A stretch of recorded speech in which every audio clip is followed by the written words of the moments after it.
All right, everybody. Welcome to the next episode of the Proptech Prop. I can't even say my own name on my damn show. Proptech Genius Show. It's the Proptech Genius Show, and the genius that's in the house is Ethan. No, I'm gonna even forgot to ask how to pronounce your name. I'm total fail today. It's the day after Memorial Day.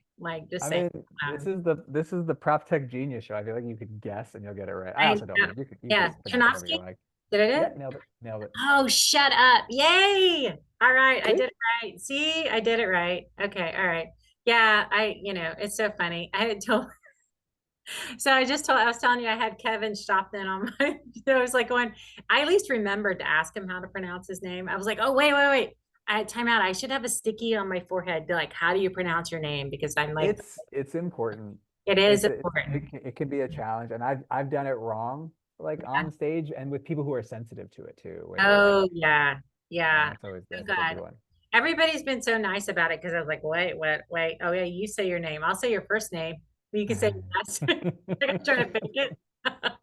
It's Yeah, funny. Well, I don't think I warned you. I don't edit these, so this is all going in the episode. So just FYI, it's like that's I my press favorite part. start, I press stop, and then I push it. And that's how and everybody kind of doesn't believe me that I don't edit them, but I really don't edit them. And we've seen the funniest one was at the it was at the end with Peter Goodmanson.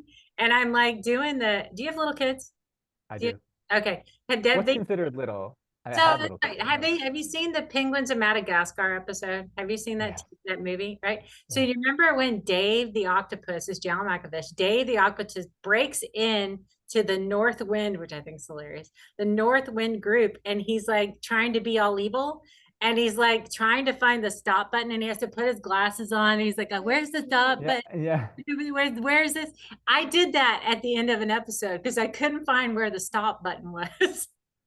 And I left it in the episode. So you see, I was Dave the Octopus for a hot second. And Uh, I left it in. I know we're going crazy. We're going totally off the rails here, but one of my favorite podcast moment was my when my daughter was, I guess she would have been 2.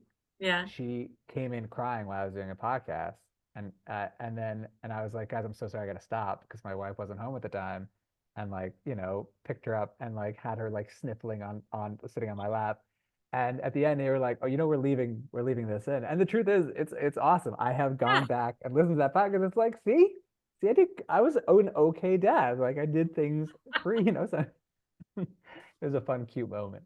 Oh, for sure, for sure. I usually, have my child walking in the background or something like that's happening. Kevin yesterday had his kids in the background too. I'm like, it's all good. I really don't care. Uh, It's great. we don't. But isn't that the nice thing about this? Is like you don't have to pretend that Yeah, you I have a know, completely right? separate Yeah. identity. Like, oh, you are both a parent and a professional, and you're trying Yes. to balance both. Exactly. No, for sure. And I find it funny because I know all the professional podcasters out there look at my stuff and go, "Oh," and they're like, because there's no fancy nothing. There's no fancy nothing and on this Well, I one. think that's the mistake, by the way. Yeah. I think about the podcasts I like listening to most and the podcasts that I get the most value of are usually ones where it's just an honest conversation between two people and they're speaking the way they would normally, right? Like Yeah. they're, Yeah. I think that's what I gain the most value. That's always what we kind of anything we've done content wise, we try. Obviously, like, I might curse a little bit more like in my normal day to day. There's my language would be saltier, but apart Yes. from that, like you Yes. want it to be a reflection of honest conversations. Otherwise, it's too staged and Yes. it's not honest enough. So I know we've always tried to replicate like it's interesting now. He's now a colleague, but RJ Hodaby, who runs our analytical research group, he was the first guest on any webinar we did, and we were trying to figure out what we wanted those to look like. And he and I were having just this conversation about retail in general and what was interesting us and what we thought was annoying.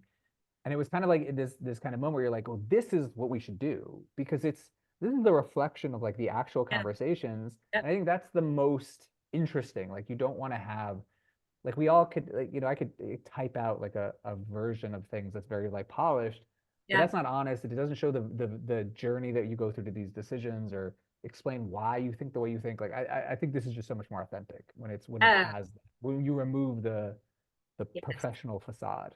For sure. No, I totally get it. And you get into these and so for the audience, Ethan and I didn't stage anything. This is just a conversation. I gave him no pre-questions. There was no prepping. This is like, hey, you're gonna have a conversation with Amy, and it's just gonna go where it goes. And I call it squirreling. I will squirrel, sidetrack over here, go over here, whatever. But it ends up being it is what it is, and that's just an organic conversation. So it's super Yeah. cool.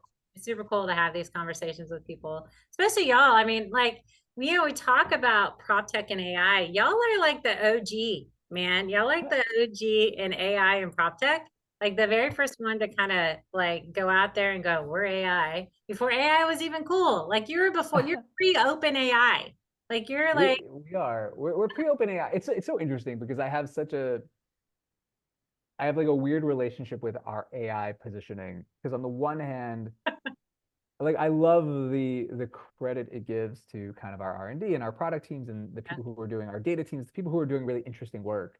yeah. On the other hand, like I kind of hate the AI conversation because Ah, I think it's misleading, oh, right?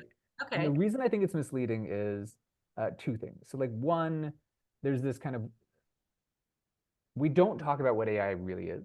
And like AI, what it really is kind of this, you know, like when we think about it in like the science fiction format, Mhm. it's not most of the use cases. Most of the use cases is the ability to kind of process massive amounts of information very quickly to come up with a really interesting result. Right. And so for a data company, it's part and parcel of everything we're trying to do. And like, so I'm really proud of it. On the Mhm. other hand, like I feel like the conversation has morphed to now, every company is trying to explain why they're AI. And interestingly enough, we had a conversation with someone at ICSC where you and I both were, and they were talking about how they want to have a whole summit around AI. And my argument to this person was it's not a good idea. And the No, reason is you shouldn't give a damn in 90% of the cases, whether it's AI is part of the solution or not. The same way we shouldn't have like a cloud computing conference in the commercial real estate market, right? It doesn't mean cloud computing isn't super important. It's it is. unbelievably important. Right. But it's not the back end technology that we should care about. It's the use cases. So as much as I'm very proud to be an AI company and I'm proud of kind of the capabilities that we've developed and kind of all of that, I'm much more focused on thinking about like, well, what's the problem I solve for a specific vertical? And I think that's much more where I'd rather be because I think it removes the fluff and kind of the hot air. It allows us to be a lot more You're direct. you're so funny. Dude, you're the marketing officer. You know you need to chase the shiny object and you have to, I mean, like, so if you don't say AI, if nobody look, everybody there is a stigma or not stigma. What is the Mhm. word? Whatever. Fad. It could be Yeah, fad, it could be shtick, whatever you want to yeah. call it. But if you have AI in your company, it does draw attention to you, right? I mean, it does. But I totally get your point. It's not that I'm dissing on your Mhm. point, but people should have AI strategies. People should promote that they have an AI strategy just because it's going to get them, business, I right? mean, I guess the pushback for me is why?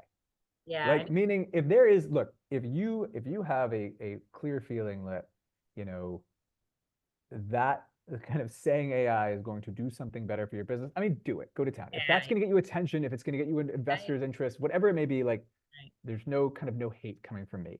right. Um, but what I don't like is like the the conversation centering around how is your company, think about a retailer or a CRE company. It's like, what's your AI strategy? And it's like to a large extent, why do you have an AI strategy? You should have a how do I make customers come to my Strategy. center more strategy? Okay, How do I good. make a, you know what I mean? Like we need to be, I think, as much as possible focused on what are the things that drive business forward? Because I think about the fads that failed, Uh, right? And I think like, I mean, I did my stint in blockchain. It was a short one, but we all have our stint.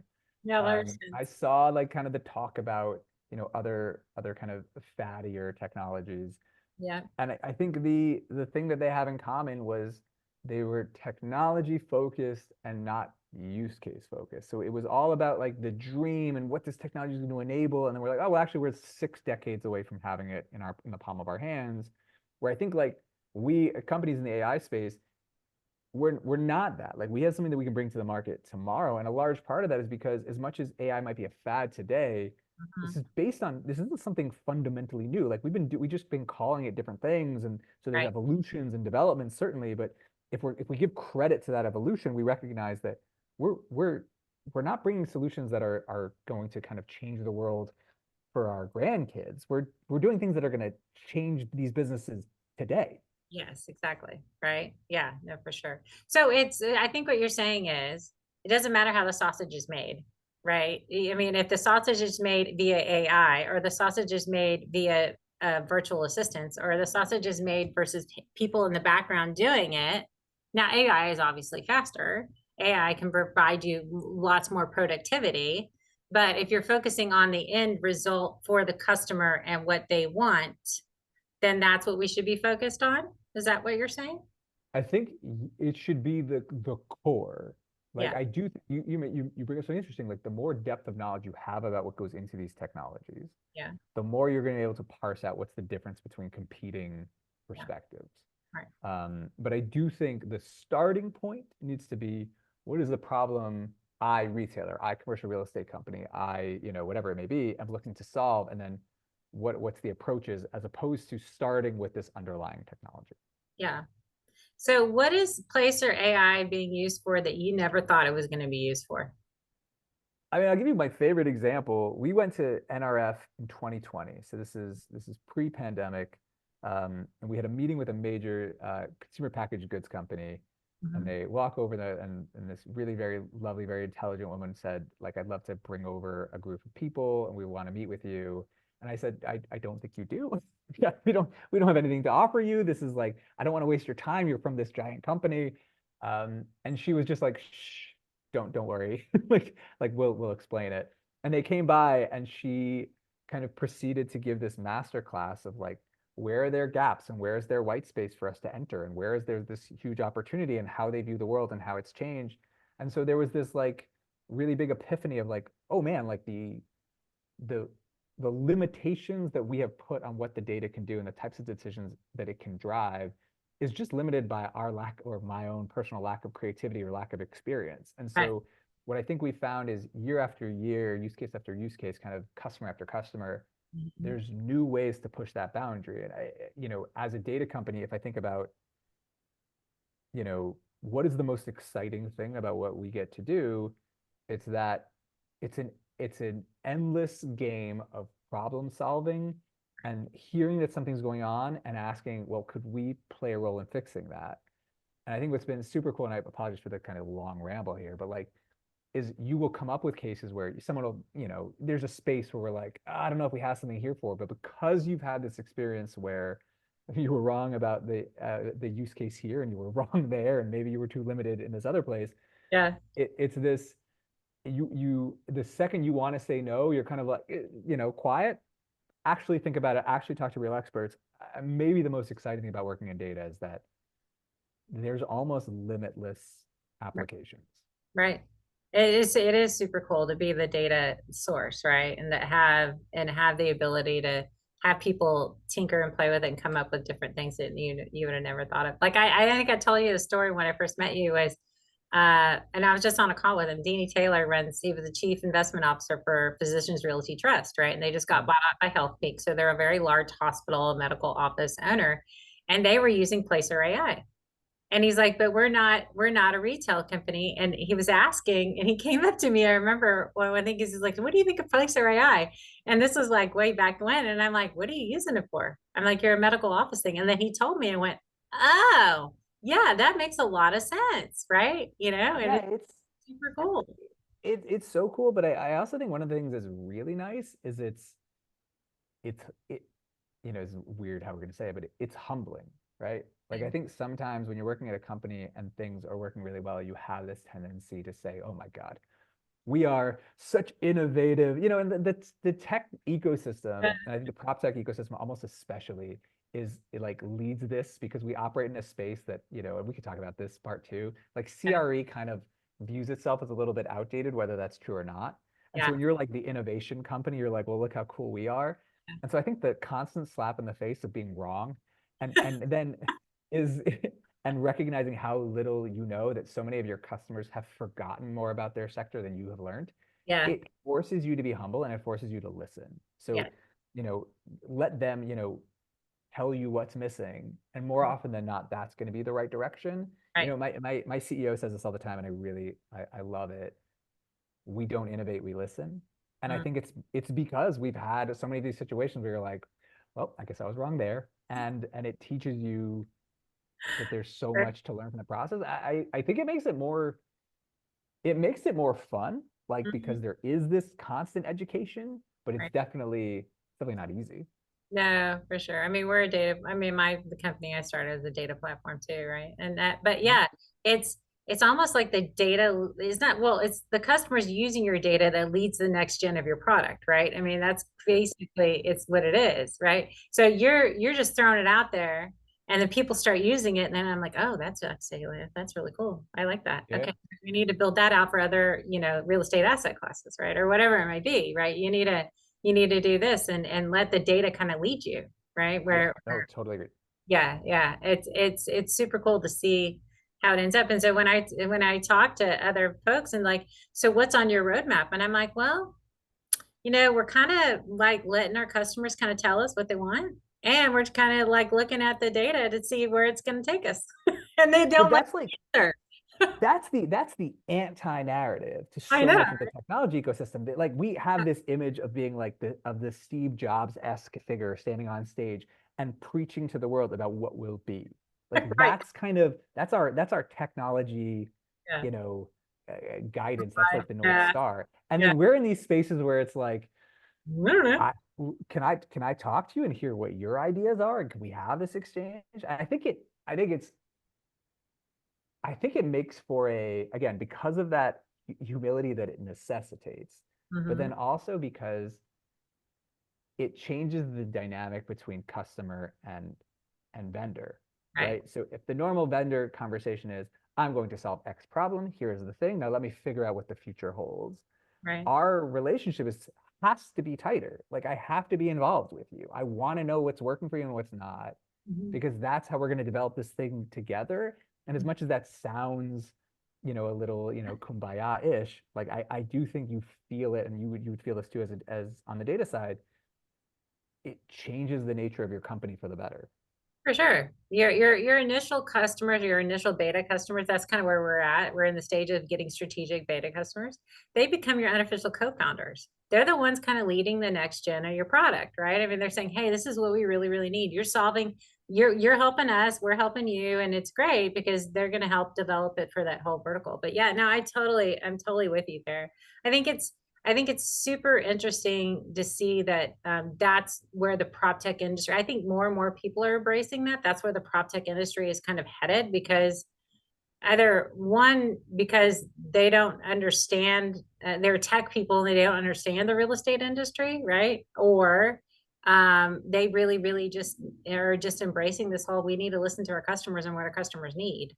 And I think that changes almost on a daily basis, but you never know. you know?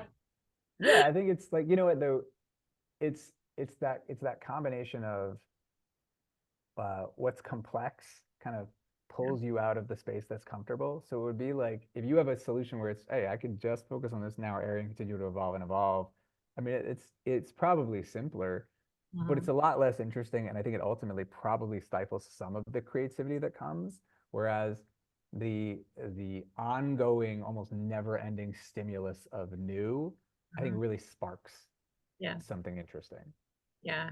So what do you think about the whole debate of who owns the data that is coming out now where people like, so the property management systems, like, not integrating or integrating, like stifling a little bit, but now it's this whole like, who really owns the data? Well, it's the user's data, right? I mean, they're the Yeah. ones putting it in, and so what do you think about that whole debate that's I mean, happening? I think it depends on the context, and I think this is going to evolve as there's more. Again, think about how innovation affects us as technology companies. Right. Like, I think the key thing in terms of like data ownership, and I think the best place to look at it in is actually CRE. If you think about the relationship between kind of, obviously I'm biased here, but the relationship between retailer and landlord, right? Right. So the retailer landlord relationship was, I think, very much defined by a certain degree of like this prisoner's dilemma around data, right? Like I'm not going to tell you what I know, and you're not going to tell me what you know, because we're both like ultimately we're having a negotiation about a lease, right? And so Right. I want to pay less, and Right. you want me to pay more, and so we have to like play this game. Yeah. I think what's really cool that's happening with data, and the more we embrace it, and I think it's going to expand, is that there's this recognition that our relationship does not have to be friction based. It could be how do we kind of a pie widening conversation. And for those of us who love pie, whether it's in its kind of bakery format or we're thinking about it as a symbol of something else, it's it is it's something that kind of guides a better approach. And so I think what's so interesting on the data side is there's a growing recognition. I think this is because of data companies. I think it's because of the pandemic too, that uh, interaction and collaboration are better ways to build. And I think I would include the kind of the end user, the consumer inside of it. So it's there is this kind of pursuit of how do Mhm. we create a better situation for everyone involved. And I Right. think that is what's going to define a lot of how data companies evolve in the future. Yeah, it's for sure. Are you capturing any end user data? Are So y'all? we don't capture kind of PII. We kind of strip things of identifiers. We only use aggregate data, and I think the reason is, we are very oriented towards being privacy compliant, right? And I think in our world, um, Yeah. you know, we as a company were coming up when GDPR and CCPA, these were already kind of established things. We're not a company that needed to transition. We were Mhm. able to build an infrastructure around privacy. And so are there a lot of really cool things we could do if we didn't go that direction? Yeah, of Sure. course. Yeah. But you have to choose a lane as a company. And for us, it was very, very obvious that that was the right way to go. Did you ever and have any pushback from somebody who thought you might be encroaching on privacy? Uh, There are perspectives that, I think there's a perspective that says, all data aggregation is problematic. I personally disagree with that. I think everyone's entitled to their opinion, but it's not, let's be clear, it's not difficult to not be involved, right? In our world, it's turn off your location services. But yeah. I think this idea that it's a binary question is silly. Yeah. And I think it's unfortunately too much of the narrative is everything or nothing. Whereas there's a lot of ways you can produce things that make it better for the consumers. Like ultimately, Mhm. retailers expanding and then needing to shut down locations isn't good for the end consumer. It's a cost that's going to be passed along to them. And it's not good for them, their community. It's not good for the people who are being employed in the region. Like the crazy thing about working in the data space Mhm. is, and we talked about this with the expansion into other verticals, is you think about how many amazing things happen to communities when decisions are made more effectively, what that means for a city when employers stay there, what it means for when they're able to drive economic development Right. or keep an office from leaving an area because they think it's changing or they don't think it's the right fit for them, and what that means to the area when it stays or is brought in. I think we have a very limited scope on the tremendous amount of value, but I also think we don't properly recognize that there's a way to have the best of both worlds, right? And that means, being privacy centered, being respectful, understanding that this is something that's fundamentally important and needs to underpin anything we do. Right. But at the same time, asking, all right, is there a way for us to do that in such that we can still empower businesses, still drive growth, still create a better opportunity for kind of businesses, organizations, governments, and the like?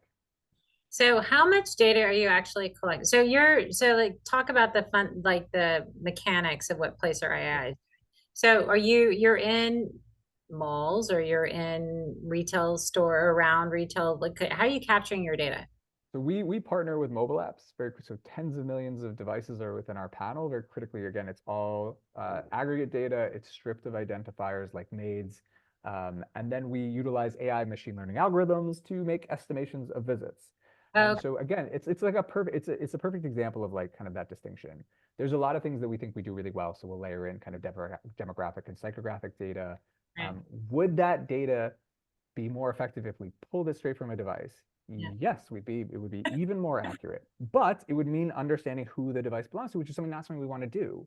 So I Okay. think there's a constant question of how do you find this level of balance. It's Mhm. one that we pursue very fervently with a lot of passion. But Right. I think there's I think, as is so often the case, interesting, like we think about like the retail spectrum and like the death of the mall and then the demise of the office and all of the, like the extremes of the conversation are usually not correct. And usually there is a healthy approach in the middle that allows you to maximize the situation. Yeah, I was talking with a founder there in Bahrain, and Hmm. they do like a lot of GIS mapping and stuff. And one of their biggest thing is malls, because Hmm. apparently that is the it thing in Yeah. Bahrain and Kuwait, like is the mall. Like it's like the place they go because it's so freaking hot. Have you Oh been to a mall in Dubai? no, I haven't. They're magnificent. Oh, They're are it they? was it's yeah, I mean it's unbelievable to see. So I forget the name of the mall and I apologize for that, but I was in Dubai with my family a few years ago, and you see this mall that like so many of the things that we talk about like the mall space, and like our marketing strategy is just research based. Like we try to analyze what's happening in retail and then like tell stories around it from the perspective of our data. Apropos kind of like the imposter syndrome or learning from the space, like that was a big jump for us. Um, but one of the things that was so cool there was, the level of experience oriented elements that the mall has, how that all works together, the Right, size and scope and scale of these malls, who they're targeting, what they're providing. I think it's a really amazing example of where this space is evolving to, right. and why the kind of predictions of its demise were so premature. Yeah. Well, I mean, if you think about it on the opposite weather spectrum, Mall of America in the Twin Cities in Minneapolis, same thing. It's freaking cold. You have no place to go, so you go to the mall, and they have like a roller coaster inside of on the first floor, and they have all these experiences, and it's 4 floors of crazy town. And Yeah. yeah, I mean but that was built, gosh, was like, geez Yeah, Louise, but 30. Southern California has beautiful weather and they have some amazing malls there. And I'm from New Jersey. Like that is a pretty par for, middle ground like state in terms of Yeah, weather. And the Garden State Plaza is a brilliant mall. Like I think that the thing for any shopping center, but certainly it's on a bigger scale when you look at malls, is um, what is the purpose you're serving for your community? Do you understand what that purpose is and who the audience is? And then do you kind of double and triple down on what that is? And it's interesting when we look at kind of malls specifically. I think we think about like top tier owners, like they've done such a brilliant job of doing that, of asking kind of, all right, what are you coming for? Because I think we joke about this, but like where I grew up, 15 minutes one way, 15 minutes the other way, there were two malls, and they were both kind of like, okay, and yeah. they were like copy and paste of each other. It was like the same retailers, the same food in the food court. Mhm. They're not only are they competing, they're fundamentally at odds of wanting to go to both because they're copies. Right. Whereas now there's so much more differentiation. I think there's so much more of an effort to stand out and to figure out like what is your identity. And I think that is so exciting in the retail real estate space because there's this expectation that they're all kind of versions of each other, and that doesn't have to be the case. Sure. And I think what's happening in Texas, and I have, there's a friend that works at Trademark Property, and what they do is, yeah, they say they're re-envisioning a mall, but it's just a different version of a mall. They just make it a mixed use space. They're just adding apartments to it. There's still a ton of retail around and turns it into like a walkable place, like the Domain in Austin, right? Mm-hmm. There's a lot of that format that's going around, but they'll take the malls and turn them into that. It's still a mall, but it's just a different kind of format, right? You're still walking around to stores and going to restaurants and doing all the stuff, and you happen to live there too. So okay, you know. But isn't that the case with like, I mean, it's so interesting because I was at a digital intelligence company called SimilarWeb before joining Placer. And Uh-huh. when we would look at the data, we'd always say like, oh my gosh, if we could just have what's going on in physical spaces. And then I moved to Placer and kind of got to see what's going on in physical spaces. And it was in the thick of like the retail apocalypse narrative. Malls are stupid. No one's ever going to go to a mall again. You're like, I don't know if you're looking at numbers, but it's not true. And coming from both perspectives, it's obviously not true. I Right. think so much of like what doesn't surprise us and what you're saying is that when things are changing, that doesn't mean things are collapsing. It just means they're changing and evolving. And so the blurring of the lines between retail and office and residential spaces so that they're all kind of contributing to each other. Yeah. That doesn't speak to the end of the mall. It speaks to the evolution of the mall, the evolution of residential space. Yeah. And I think the difference between revolution and evolution Mhm. is often kind of mixed and Yeah. more. I think when you look at well-run businesses, they do change. That doesn't mean they go away when there's change. Sure. Yeah, I know. I'm with you. I'm excited about the medical mixed use things that are happening. Right? Like, so you look at Texas Medical Center in Houston, which is the largest medical campus, but they have retail, they have multifamily, they have like these walkable office spaces, they have, and then they have the hospitals too, right? That they're building this whole like community, this really kind of community where you can live, work, play at the medical center. And there's hotels for the people that have to, like they have pretty much every asset class on that campus. It's Yeah, kind of, because they're asking, what do people need? yeah, Like exactly. what creates it's so funny. We were talking about this. Um, there's one colleague from one of the major mall owners that said, if you look at the top malls, beauty and apparel used to be about 70-80% Mhm. of the mix. And that's declined to about 50%. Oh, wow. And what's coming in its place is more medical, more Yeah. fitness, more experiences, more dining, and more interesting dining.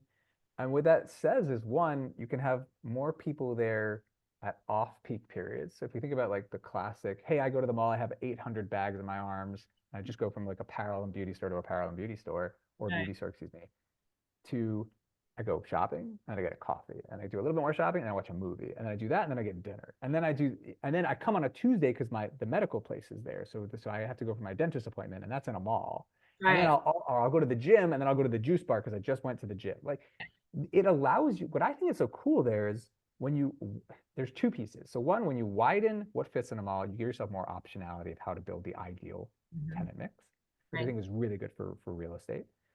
And then two, when you shrink the footprint of certain kind of groups that have been so oriented towards that, they now need to find a new home, right? So if I am a retailer that's like part of that 20% cut that was apparel and retail is now down to 50%, I need to find a new home. And that means I'm going to go to new places, so strip centers, lifestyle centers, like the high street, kind of a main street of a town.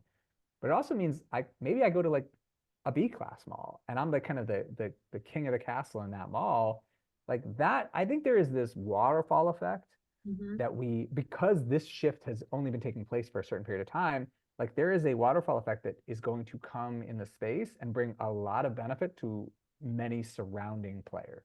Yeah, for sure. And as we reimagine what office turns into be, right? And Mhm. they start embracing the mixed use around, retail, concierge services, or even multifamily having basically no longer a clubhouse, right? You have an open space, co-working space. It's also Mhm. retail. Like you have retail things that end up being amenities for the residents, but then also it's public facing. And so it can make money too, right? Yeah. But the office is going to have to embrace the same thing. It's going to have to be, yes, we work there, but we have all these, like, my dry cleaner is there and my dog Mhm. walking thing is there, or groomer is there, and everything to serve because you have to basically entice people to come back to the office.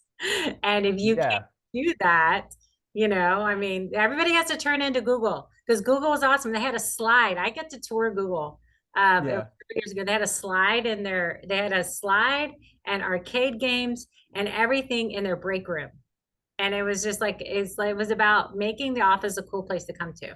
So I think it's so interesting you bring this up because like I we've spent a lot of time kind of analyzing this question, and I Mm, think there's really smart voices on it, far smarter than me. But one of the things that keeps on coming back to me is how rational the decision is to lean towards hybrid work. So yeah. I'm a father of three. Right. The reason I like hybrid work is because I don't need to waste time on the road. I can be with my kids. Yep. That 20-minute break in the middle of the day, I can pop out and do something I need to do. I Mhm. can I can be there when the person comes to fix something. I can go to the grocery store at 8 o'clock in the morning, not 7 o'clock at night. Like my life is made better. And one of the things that we find from a data perspective is that there's a few points. So one is people come midweek more than kind of Monday, Friday. Yep. The places that are from like a psychographic demographic perspective, areas that are more oriented towards families are contributing are likely to go to the office less than those with areas that are like more oriented towards singles, Right. right? Which tells us that this decision is super rational. Yeah. I'm not going to the office. I'm not going to the office because I think that the office is annoying. I'm going because or I don't want to be in the office or don't want to be with my colleagues. I'm not going back as often because there are tangible benefits to me getting to be home more. Right. In which case, I think like it's on companies that want to have a bigger return to the office to ask like, hey, what is necessary? What do I really care about? What do I really want people to come back? Because I don't think some of the more what's going to attract me and or the kind of a certain cohort of professional is not some of the glitzier activities. It's going to be, there has to be a tangible reason. And if Right. they can figure that out, great. But it might just behoove them to figure out what's the balance. Like maybe 3 days a week is good enough. And, you Yeah. know, I think it's such an interesting space, but, aside from we're going deep down this rabbit hole. Yeah. Like, No, it's good. like people have asked about like, well, is it offices are just going to come completely open space? Well, just no. That. If you go back 3 days a week, just mathematically, if people are going back 3 days a week and not five, how much less office space do I actually need? Right. I can't fit everyone back. I can't do two shifts. I still need if you're gonna fire your employee or have a tough conversation, you're not gonna do it out in open space. You still need offices and closed spaces. Right. There's just certain things like I don't know that much has changed. I think it's just instead of like casual Fridays and people slipping out a little bit early 1 day a week, Mm-hmm. it's expanded a little bit. So I think where this thing all settles is we're not going to see such a hybrid work has had a clear shift, but I don't think the long-term impact on office is going to be like 180-degree change. I think it's going to be a significant but fairly manageable change from where we were pre-pandemic. Yeah, I think it's yeah, no, for sure. I think there'll be new solutions that come up. So I just talked to another founder is with Stanza Space, and Mhm. basically they let people Airbnb out their office space. So they can That's like if you need somebody, it's just super genius, right? You already are tied into a lease. You need to offset Mhm. your cost somehow. The employees aren't there, right? So they can like somebody who just wants to borrow a desk for a day, wants to pay you $50 or whatever. Let them Yeah. borrow a desk. Let them have coffee, like whatever, right? But you can do some things like that, or maybe even there's timeshares. You get timeshares in offices, but it's going to require you to structure your office differently because you have your privacy documents and all these different things. So you're going to have to come up with new ways to securitize that stuff. But just like Airbnb, like in a house, when you're releasing your home, you just lock certain rooms and they can't get in, right, or whatever. But there's going to be ways that people who want to hybrid work can save cost and still get what everybody wants, right? I think, at some point. I think large businesses, not much is going to change. They're going to need offices, they're going to need large spaces, or they're going to need to go completely remote. Small businesses, that's where I think there's a lot more flexibility. But we were already seeing that pre-pandemic. The whole kind of, I mean, forget like the again, not maybe somewhat inflated buzz of like the WeWorks of the world. You know, there's something underpinning that. Like there are kind of small businesses and freelancers that want this Yes. mix, this kind of Mhm. hybrid environment. So Yep. I'm still really bullish on the potential of it. I just think we need to there's certain details that haven't necessarily been fleshed out completely yet. Yeah. If you look at the co-working spaces in Austin, Texas, they're freaking full. They're Yeah. full all the time. And but that's because that's the vibe of Austin. It's tech oriented. It's like, a lot of hybrid working, but it's even like construction folks. And if people who just need an office here or there, it's that can pop in, they work from home, but they just need to get to an office. I mean, I will tell you, I have kids. There are days when I want to go talk to an adult. Like, I'd love to talk to an adult and not a, 11-year-old boy screaming at you. Yeah, Let, no, I'm a big fan of not being screamed at by an 11-year-old too, but like I think it's also like it's the recognition of shifts in space and being yes. around people and like, Yeah. there's again, what's maybe the biggest thing if we think about like the pandemic, it was like if you were crafting a physical retail killer, an office killer in a lab, it would Yeah. have been the pandemic. Right. Volatility, scare the crap out of me, make me not want to be around other people. Like all of these, shut it down for a long period of time. Yes. And yet, none of those things happened. And I think the reason we like being around other people, we like being involved in the physical world. We actually, whether we want to admit or not, we like going to the office. Maybe not every day. Maybe I don't. The idea that just because I don't want to go to work every day means I never want to go to work. I think therein lies the rub, so to speak. And Right. I think there's something really interesting about I think we have a deeper, more nuanced understanding about what consumers actually care about than we did before. Yeah. Well, true. Right. And it reset a lot of priorities. Obviously, COVID did for sure. Hmm. Right? Absolutely. Yeah, no, I think it's awesome. I think hybrid work, I just hate that everybody's still talking about it. Like, it's like, seriously, can y'all, like, and I'm gonna say this out loud, but it's usually the old dudes that are like, this is gonna kill real estate because nobody's going back to work. And I'm like, shut your face. Like, get over it. I don't know how to explain this any other way, but you're not going to convince a parent to go back to work 5 days a week. We're just not going to do it. We don't have the, look at our inflationary environment. We can't pay for the child care. I remember back in the days when somebody had to make the choice of either working or paying childcare, and most Mhm. people just stayed home because they weren't making enough working in order to afford the Mhm. childcare for their kids. It was insane. And that was Yeah, like 10, 20 years. I'll quote the brilliant Megan Martindale at Avison Young, who said this. We were on a panel together a week ago, and she said, um, uh, retail had its digital moment and it upset the balance, and we needed to figure out what that meant for physical retail in the digital world and all that. What was that new equilibrium? I think she was 100% right. I think that equilibrium is bright for digital and for physical, right?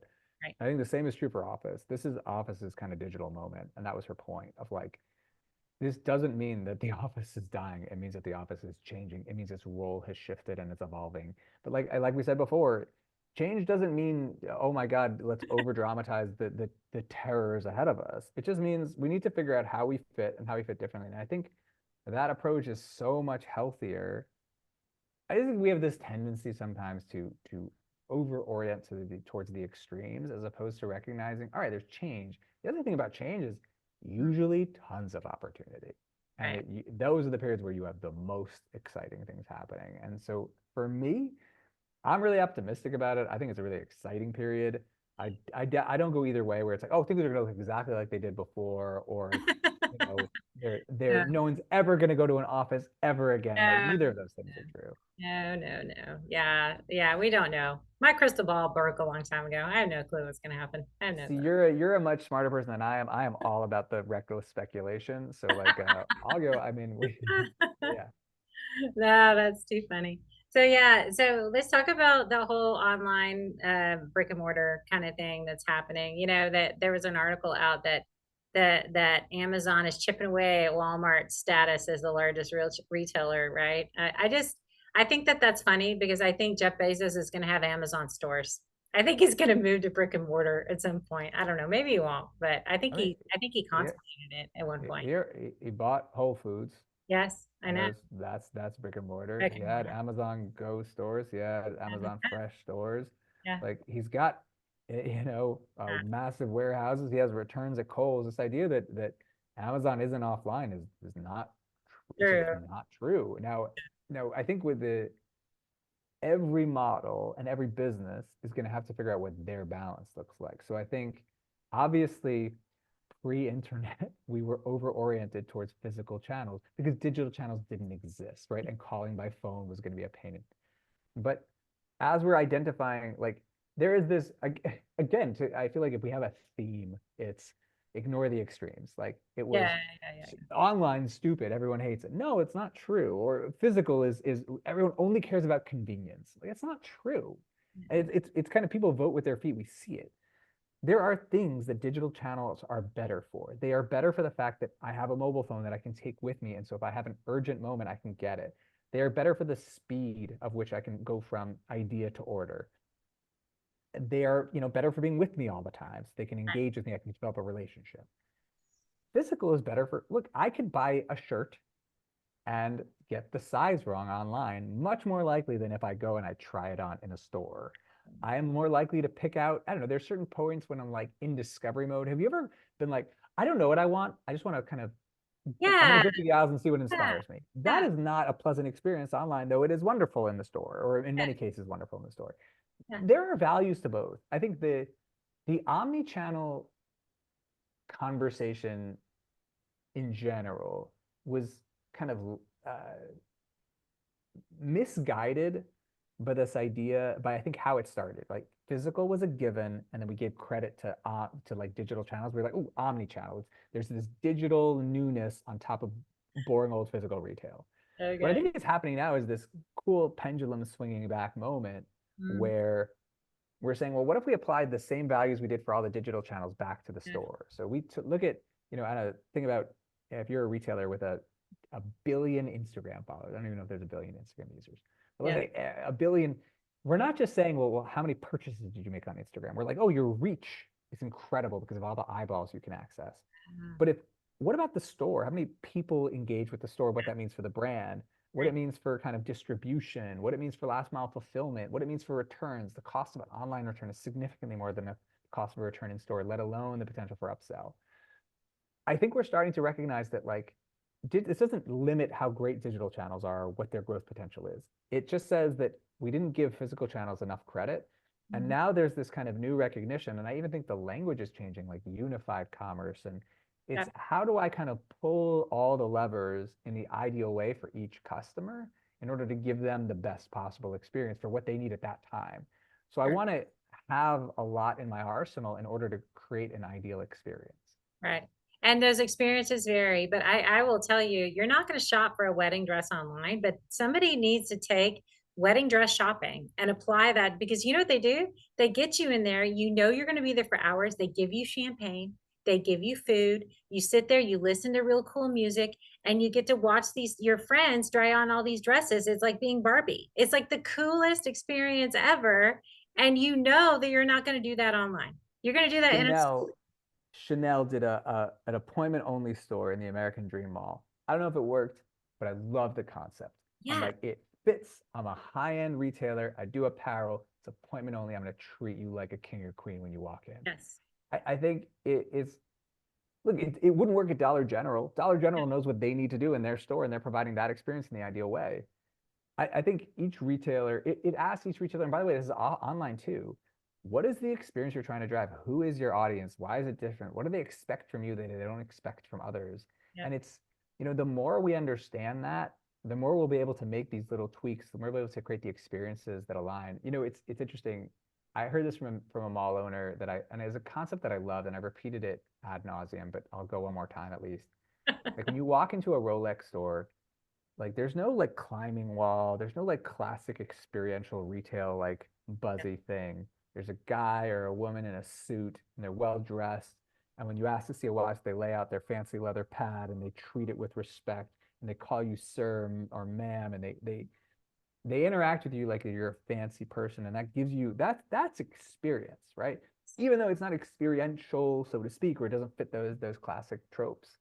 I Yeah. think retailers understanding who they are and what they are providing to customers is, by the way, also what they're not providing to customers. Knowing who you are is very much also knowing who you are not, right? Right. Like, what are the things you should edit out? What are things you shouldn't do? And so, I think it's exciting. I think we're seeing a lot of retailers kind of gain confidence in what they're doing and gain confidence in why they're doing it the way that they're doing it. And it doesn't mean not evolving or never changing, right? They should always be testing and trying new things, but you need to know what makes you you in order to provide a great experience.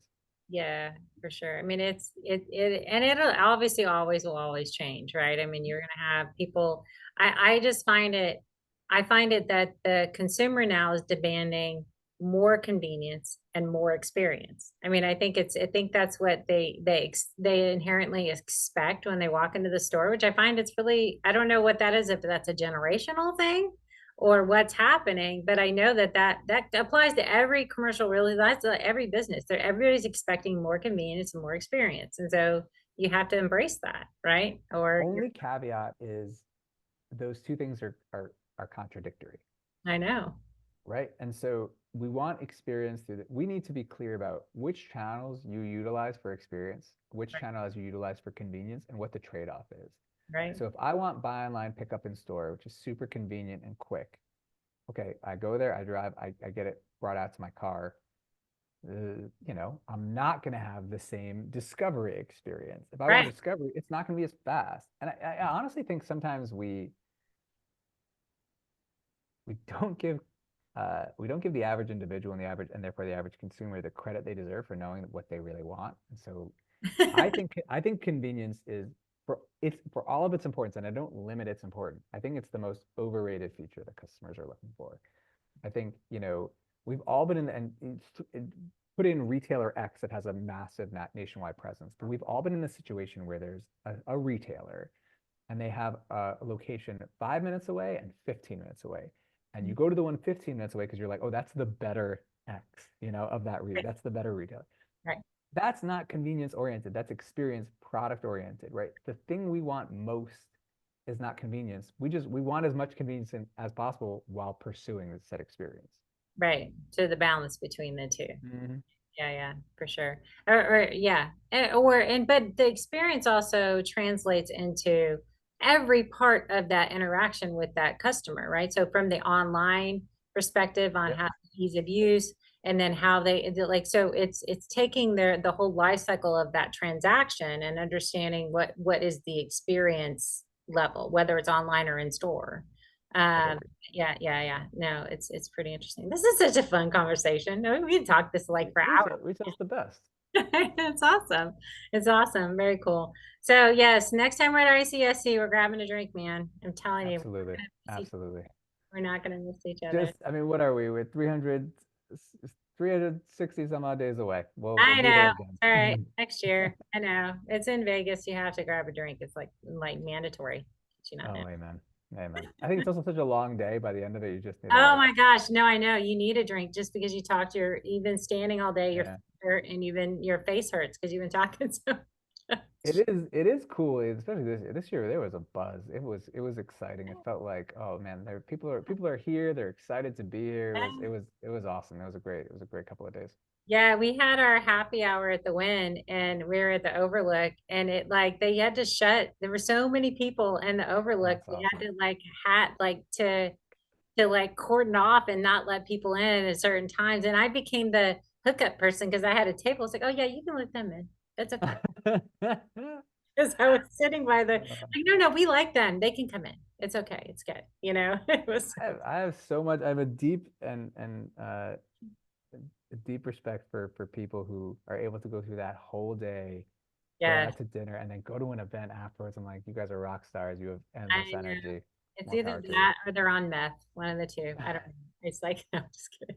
They're one of the one of 5 hour the it's one of the energy. sponsors of ICSE, right? Yeah, That's meth. it. Yeah, Yeah. of course. Yeah, And a exactly. 5 hour energy. And 5 hour energy. And Red Bull. And I know Yeah. that. Very cool. Well, if anybody was brave enough to get a hold of you and wasn't gatekeeped by, all your assistants and stuff, how could they get a hold of you? I'm easy. You find me Ethan at Placer.ai. You can shoot me over an email. I love these conversations. I love this space. I said Yeah. it before, like it's you know, you gain community gives, right? Like, and so it's being part of it is such an important part. It's such an important element for us. Yeah, for sure. Well, this has been great. Thank you for coming on my show. It's super awesome. Very, My pleasure. Thanks so much for having me. yeah. And then be safe. I know you're in Israel, so be safe. Yeah, I know thank you you. got a big, huge dome and you're all fine and good, but but still be safe. Those Thank weirdos. you. All right. Well, thanks for coming.